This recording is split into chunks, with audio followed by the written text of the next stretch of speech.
Bismillahirrahmanirrahim. Saya Dimas. Nah, teman-teman, di sini saya akan menjelaskan tentang proses pencernaan selanjutnya. Kalau sebelumnya makanan itu udah dari lambung ya kan. Nah, selanjutnya makanan akan disalurkan ke usus 12 jari atau duodenum. Nah, usus 12 jari ini merupakan muara dari dua saluran, teman-teman. Nah, dua saluran apa aja itu? Yang pertama adalah kantong empedu atau hati dan kelenjar pankreas. Nah, masing-masing saluran ini itu menghasilkan yang namanya enzim. Nah, untuk yang kantong empedu atau hati, nah ini menghasilkan enzim, menghasilkan yang namanya getah empedu. Nah, fungsi dari getah empedu ini adalah untuk mencerna lemak. Untuk mencerna lemak. Nah, sedangkan di kelenjar pankreas itu menghasilkan 3 enzim. Enzim apa aja? Yaitu ada enzim amilase, lalu ada enzim tripsin, dan ada enzim lipase. Nah, pertanyaan selanjutnya, apa fungsi dari amilase, tripsin, dan lipase itu? Nah, untuk lipase ini berfungsi untuk mengubah apa? Zat tepung menjadi apa ya? Menjadi gula. Ya kan?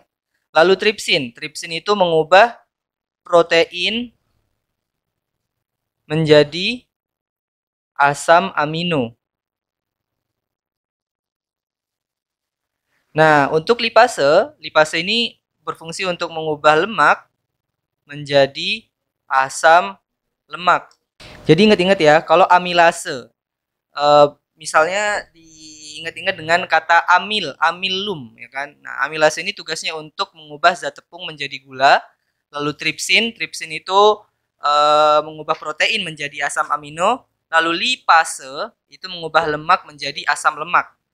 Nah, setelah itu makanan akan dilanjutkan kembali, disalurkan ke yang namanya usus kosong atau yeyunum. Nah, di usus kosong ini makanan mengalami dua proses, teman-teman. Nah, prosesnya yang pertama adalah terjadi yang namanya penguraian protein.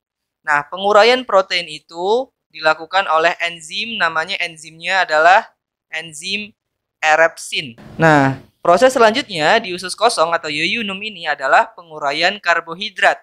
Nah, penguraian karbohidrat itu teman-teman bisa dilakukan oleh banyak sekali enzim. Misalnya enzim maltase. Lalu juga bisa diuraikan dengan enzim sukrase. Atau juga bisa diuraikan dengan enzim laktosa.